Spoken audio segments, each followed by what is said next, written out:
Yo, j'espère que vous allez bien, c'est votre boy Galsen. Alors aujourd'hui, une petite vidéo vite fait, on va parler d'un sujet très important. On va parler de la réussite de votre première année en France. Quand je dis réussite, je ne parle pas forcément des études. Il y a une vidéo qui va arriver, que je vais faire particulièrement et principalement pour la première année d'études. Et surtout qui va parler des études, de comment est-ce qu'il faut s'organiser au niveau des cours pour réussir. Mais aujourd'hui, on va surtout parler de la partie environnement, en fait, tout ce qui entoure vos études, en fait. Parce que pour moi, au-delà du fait de faire ses devoirs, au-delà du fait d'apprendre ses cours, au-delà du fait d'aller faire ses examens et de réussir, il y a tout ce qui t'entoure, en fait, il y a tout l'environnement, il y a les personnes qui t'entourent, il y a l'environnement qui t'entoure, il y a les inconnus que tu ne connais pas, il y a les papiers que tu dois régler, il y a plein de trucs qui font que si tu ne règles pas ces problèmes-là, ça risque d'être très compliqué au niveau de tes études et ça risque surtout de se répercuter au niveau de tes résultats, en fait. Donc pour moi, cette partie-là, elle n'est pas à négliger, elle est très importante. C'est pourquoi aujourd'hui, j'ai décidé de vous faire une vidéo sur ce sujet. Vous allez vous demander pourquoi, je suis qui en fait pour vous dire ce qu'il faut faire, ce qu'il ne faut pas faire. Je ne suis personne en fait, mais juste qu'aujourd'hui, j'ai 5 ans de recul sur ma première année en fait. Et je peux vous assurer que pendant ma première année, si on m'avait dit que ce que je faisais, c'était pas bon ou c'était bon, je ne pouvais pas juger en fait. Parce que je ne regrette rien, je ne regrette absolument rien sur ma première année d'études. Mais je vous assure qu'aujourd'hui, si j'avais la magie, la possibilité de retourner en première année et de modifier quelques petits trucs pour que ça soit parfait, bah je l'aurais fait. On est tous comme ça. Hein.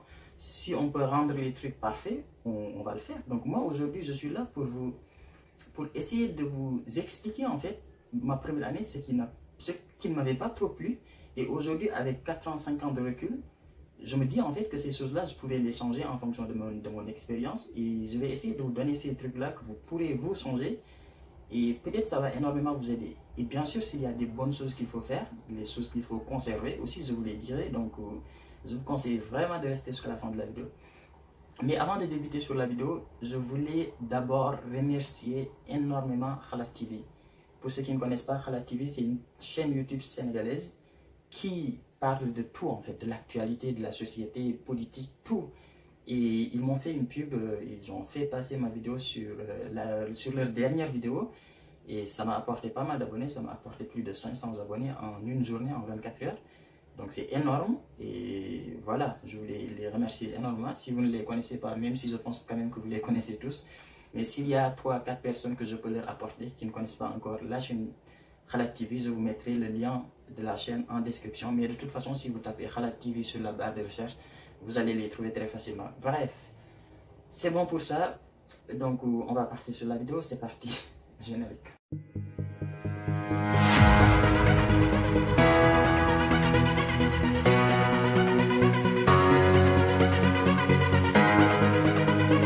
Bon, d'abord, avant le début de la vidéo, je voulais m'excuser énormément pour ces 2 semaines-là où j'ai pas fait de vidéo. Je pense que ça fait 2 semaines. Enfin, ça, c'est une montre, on ne peut pas savoir. Mais je pense quand même que ça fait 2 semaines, ou en tout cas bientôt 2 semaines que j'ai pas fait de vidéo. Je vais très bien, c'est juste que je suis en train de rédiger mon rapport et ça me prend énormément de temps, mon mémoire. Et voilà, la rédaction, ça prend un peu de temps, mais sinon, je suis en très bonne santé. Et deuxième chose, comme je l'ai dit tout à l'heure, en fait, Khalat TV m'a fait une pub et donc forcément, il y a énormément d'entre vous qui sont arrivés, qui ne sont pas abonnés.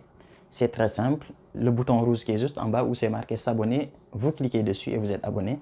Donc faites-le, c'est le plus important. Venez me rejoindre sur Instagram, mon Instagram il est juste là. C'est là où je réponds à toutes vos questions, c'est là où j'essaie vraiment de répondre à vos questions. Donc voilà, n'hésitez pas à me rejoindre. Bref, aujourd'hui j'ai décidé de vous parler de votre première année en France. Pourquoi c'est important? Je pense que j'en ai déjà répondu en introduction. Mais ce qu'il faut savoir, c'est d'abord que vous ne venez pas tous en France de la même manière. Il y a certains parmi vous qui, depuis qu'ils étaient très jeunes, depuis qu'ils étaient au collège, au lycée, etc., avaient l'envie et l'objectif de réussir leur baccalauréat pour venir étudier en France parce qu'ils considèrent que voilà, les études en France sont très reconnues et que voilà, eux, ils ont envie de venir continuer leurs études en France. Il y a une autre catégorie de personnes, c'est les gens qui en ont marre de leur pays tout simplement. C'est pas grave, hein? Ça peut arriver qu'à un moment donné, tu en as marre de ton pays et que tu as envie de changer. Donc il y a certains parmi vous qui ont juste envie de quitter leur pays, qui ont envie de changer d'air, d'aller voir autre chose et qui ont décidé de venir en France pour leurs études. Il y en a d'autres parmi vous qui, juste que voilà, ils ont un ami qui est parti en France et ils se sont dit, ouais, c'est possible, donc moi aussi je vais partir. Ou bien ils ont le frère de la copine de leur sœur, etc., qui est parti en France. Eux aussi, ils ont vu que le gars est parti en France. Ils se sont dit, voilà, c'est possible, moi aussi je vais essayer de tenter ma chance. Il y a d'autres catégories de personnes, par exemple, les gens qui, après leur bac, n'avaient plus grand-chose à faire ou bien n'aimaient pas trop ce qu'ils faisaient et ont décidé de tout simplement d'aller tenter leur chance ailleurs, comme la France par exemple. Donc voilà, il y a différentes catégories de personnes qui viennent en France de différentes manières, avec différents objectifs. Et c'est là où on va rentrer dans le premier point de cette vidéo en fait.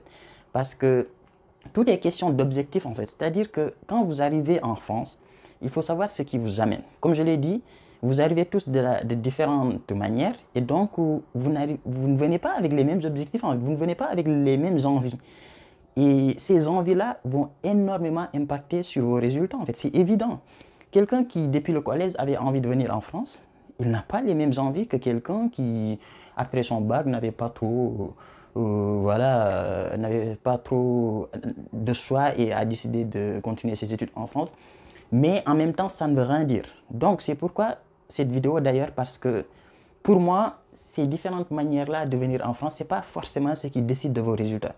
Ce qui décide de vos résultats, c'est votre objectif. Qu'est-ce que vous venez faire en France? Qu'est-ce qui vous a amené? Parce que le problème, ce n'est pas que, ouais, mon objectif, c'est d'aller continuer mes études en France. Ce n'est pas un objectif, en fait. Le fait de venir faire tes études en France, ce n'est pas un objectif. L'objectif, c'est qu'est-ce que tu veux atteindre après tes études. Et une fois que tu t'es dit, ça, c'est mon objectif, c'est ça que je veux atteindre, il y a dans combien d'années tu veux l'atteindre et quels sont les moyens que tu te mets à disposition pour atteindre ces objectifs-là. Parce que d'accord, ouais, réussir, par exemple, devenir ingénieur, si c'est ça un objectif, c'est pas un objectif de devenir ingénieur parce que devenir ingénieur, en combien d'années? Parce qu'on peut devenir ingénieur après 10 ans d'études, après 20 ans d'études, en ayant redoublé 3 fois la L1, 4 fois la L2, 5 fois la M1, etc., etc. Mais un objectif, c'est je veux atteindre ça. Combien de temps il me faut? Quels sont les moyens que je me mets à disposition? Donc, fixez-vous un objectif. Dites-vous que on est en 2020, moi en 2025, je veux devenir ingénieur. Pour cela, je dois avoir une licence, je dois rentrer dans une école d'ingénieur, je dois valider 3 ans d'année d'ingénieur et je dois devenir ingénieur. Fixe-toi un objectif comme ça et en ce moment-là, tu sauras ce que tu as envie de faire et c'est là que va naître les envies en fait. Parce que ça va te booster, cet objectif-là qui va te donner des envies et ces envies-là vont te booster pour que tu puisses réussir ce que tu veux attendre. Et pour réussir ça, il faut te donner les moyens. Les moyens, c'est quoi? C'est tout en fait. Les moyens, c'est tout. Et c'est le plus dur aussi parce que les moyens, c'est les personnes qui t'entourent, c'est le temps que tu consacres à tes études, c'est comment organiser tes études pour que tu puisses réussir. C'est tout en fait. Et je vais essayer de détailler chacune de ces étapes-là en fait. D'abord, on va parler des personnes qui t'entourent. Quand on quitte notre pays, je ne sais pas dans les autres pays, mais au Sénégal, quand tu quittes le Sénégal, tes parents ont tendance à te dire ne fréquente pas trop les Sénégalais parce que sinon tu ne vas pas apprendre le français. Gna gna gna, gna gna gna. On connaît, hein, on connaît. Pour moi, c'est bidon en fait, ça ne veut rien dire. Et une fois que tu es en France, je ne dis pas qu'il faut forcément être avec des Sénégalais, il ne faut pas être avec des Sénégalais. Pour moi, ce n'est pas le plus important en fait. Pour moi, ce n'est pas la nationalité le plus important, ce n'est pas la couleur, etc. On ne va pas rentrer dans ce sujet. Mais ce que je veux dire, c'est que c'est la nature des personnes qui est le plus important en fait. Et même quand je dis la nature des personnes, je ne dis pas que tu dois, parce que tu veux devenir ingénieur, que tu dois uniquement t'entourer de personnes qui veulent devenir ingénieur en fait, ou bien des personnes qui bossent tout le temps, tout le temps. C'est pas ça en fait. Le truc c'est que la vie, il faut savoir trouver l'équilibre en fait. C'est pas que tu es tout le temps dans les hauts et que tu dois rabaisser toutes les personnes qui sont en bas. En fait. C'est-à-dire qu'il y a des gens qui forcément ne sont pas en France pour les études, des gens qui sont nés ici, des gens qui n'ont pas les mêmes objectifs que toi. Et le truc, ce n'est pas uniquement t'entourer de gens qui veulent devenir ingénieur, mais c'est surtout de savoir toi ce que tu veux et en fonction de ton organisation, de voir avec qui tu dois être et à quel moment. C'est ça le plus important en fait, c'est avec qui je dois être, à quel moment. Parce qu'une personne qui est très gentille, je ne sais pas moi, tu arrives en France, il y a un Sénégalais qui est très gentil, qui rigole bien, qui est prêt à t'aider, qui est vraiment très cool, avec qui tu te sens bien. mais cette personne-là n'est pas étudiante. Est-ce que toi, tu vas te dire que cette personne n'est pas étudiante, donc je ne vais pas me mettre avec lui, je ne vais pas devenir son ami parce qu'il il n'est pas étudiant? Ça ne veut rien dire en fait. Le truc, c'est que entoure-toi de gens et après, en fonction de toi, qu'est-ce que tu veux? Par exemple, cette semaine-là, j'ai un examen, je dois bosser, je m'entoure de personnes qui sont en train de bosser, on bosse ensemble. Le week-end, je suis fatigué, j'ai envie de me défouler, je vais voir mon pote qui aime faire la fête, je fais la fête avec lui. C'est pourquoi je dis la bonne personne au bon moment et à quel moment en fait tu as besoin de quelle personne. Donc, essaye de trouver le bon équilibre. Enfin, je ne te demande pas aussi de marcher dans la rue et de regarder les gens, de voir, ouais, lui c'est une bonne personne, je vais devenir ami avec lui, lui c'est une bonne personne, je vais devenir ami avec lui. Ça ne marche pas comme ça en fait. Tu vas t'entourer de différentes personnes que tu ne connais pas, tu ne sais pas comment ils réfléchissent, et c'est après que tu vas découvrir. Et quand tu vas découvrir, ça ne veut pas dire que tu dois les laisser parce qu'ils ne correspondent pas à toi. Il faut juste savoir à quel moment tu dois les fréquenter et tout sera nickel. Maintenant, il y a la question de la relation amoureuse qui va venir. J'aime pas parler de ça. Je suis pas un dragueur professionnel, mais là aussi, je veux tout simplement dire qu'avoir une copine, c'est pas forcément quelque chose de grave qui va t'empêcher de valider tes années, de réussir tes années. Ça ne veut rien dire. Parce que, comme je l'ai dit, en fait, c'est le même sujet que tout à l'heure, c'est que tout dépend de comment tu t'organises en fonction de ton temps pour réussir tes années, en fait. Parce qu'en France, tu arrives dans un pays où tu connais rien, où tout change, l'environnement change, la culture change, les mentalités changent. Les gens ne réfléchissent pas de la même manière. Toi, tu vas changer parce que tu as quitté un environnement où tu étais dans une famille, des gens qui t'aiment, des gens qui t'adorent, que tu aimes, qui te connaissent, que tu connais. Mais ici, tu vas arriver en France, mon gars, tu vas prendre une claque tellement, tu vas rien comprendre en fait. Tu vas marcher dans la rue, tu vas voir des choses et tu vas te dire, ça, si j'étais au Sénégal, ça, si j'étais dans mon pays, c'est inacceptable. Ici, tu vas l'accepter parce que tu es ailleurs. Il faudra vivre avec. Et les gens ne réfléchissent pas pareil que toi, les gens ne voient pas les choses de la même manière que toi. Donc, si tu veux te caser dans ta chambre et te dire que je ne vais pas fréquenter des Sénégalais parce que je ne vais pas apprendre le français, tu vas finir par burn-out et tu vas finir par devenir fou, tu vas devenir n'importe quoi en fait. Donc, l'équilibre, c'est important l'équilibre, pensez-y. Donc, moi, c'est ce que j'avais à dire par rapport à ça. Maintenant, le sujet de comment s'organiser avec ses études, il y a énormément de papiers à faire, ça, il faut le savoir. Dès que vous allez arriver, moi, ce que je vous conseille, c'est dès que vous allez arriver, en fait, faites le maximum. C'est-à-dire que tout ce que vous pouvez faire et vous débarrasser, faites-le. Et ensuite, concentrez-vous sur vos études. Concentrez-vous sur vos études et faites en sorte même au niveau des études, en fait, faites en sorte d'avoir l'équilibre parce que la première année en France, c'est pas évident. C'est pas évident. Déjà, il faut savoir qu'en France, 30% des étudiants, il n'y a que 30% des étudiants qui réussissent la première année.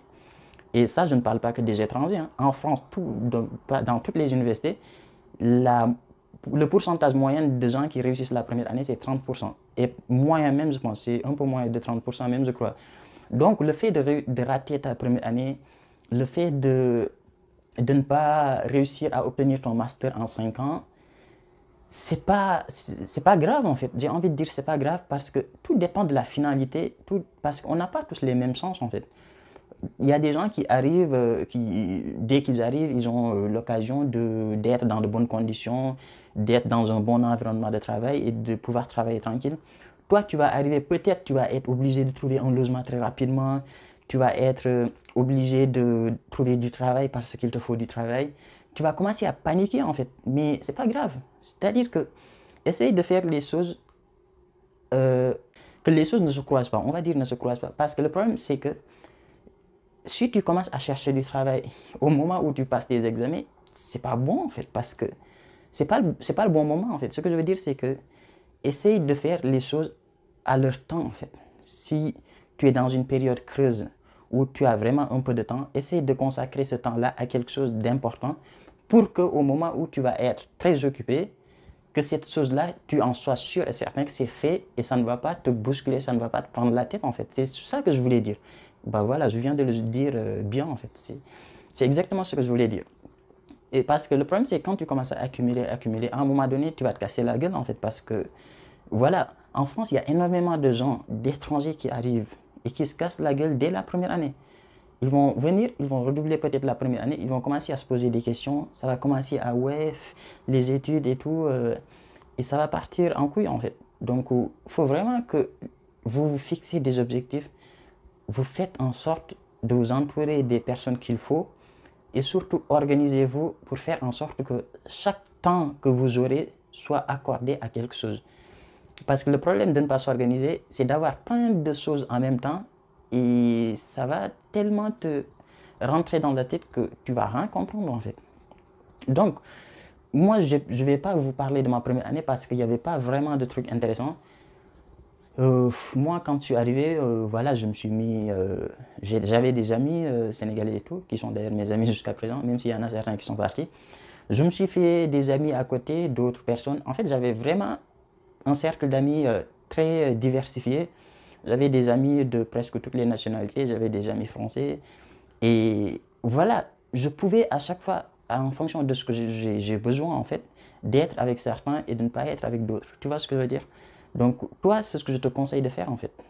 Ce que je te conseille de faire, c'est trouve-toi l'équilibre qu'il te faut pour te dire que ceci, j'en ai besoin à tel moment et ça, j'en ai pas trop besoin pour le moment, donc je laisse de côté en fait.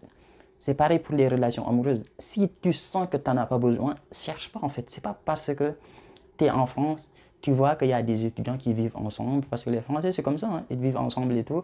Et toi, tu commences à te dire que ouais, il faut que je fasse ça parce que tout le monde fait ça, etc. etc. Dis-toi, toi, qu'est-ce que tu as besoin en fait. C'est en fonction de toi. Si tu penses qu'une relation amoureuse, ça ne va pas te déranger dans tes études, ça ne te dérange pas. Si tu penses que ça te dérange, ne le fais pas. C'est tout en fait. Il n'y a rien qui t'est forcé et te fait pas emporter par les gens en fait. Te fait pas emporter parce que tu verras de tout. C'est ça le truc, c'est que tu verras des gens voilà, qui sont dans des délires, certains délires, et si tu fais pas attention, tu vas te faire emporter et tu vas rater ton cible et ça va être la catastrophe. Et donc voilà, moi c'est tout ce que j'avais à vous dire.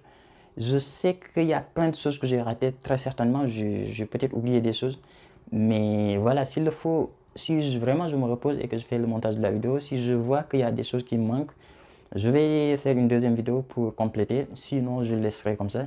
Mais voilà, moi je vous laisse avec la vidéo, je vous laisse avec la fin de la vidéo. N'hésitez pas à liker, abonnez-vous surtout, c'est le plus important. Venez me rejoindre sur Instagram et nous on se dit à très bientôt pour une nouvelle vidéo. Ciao.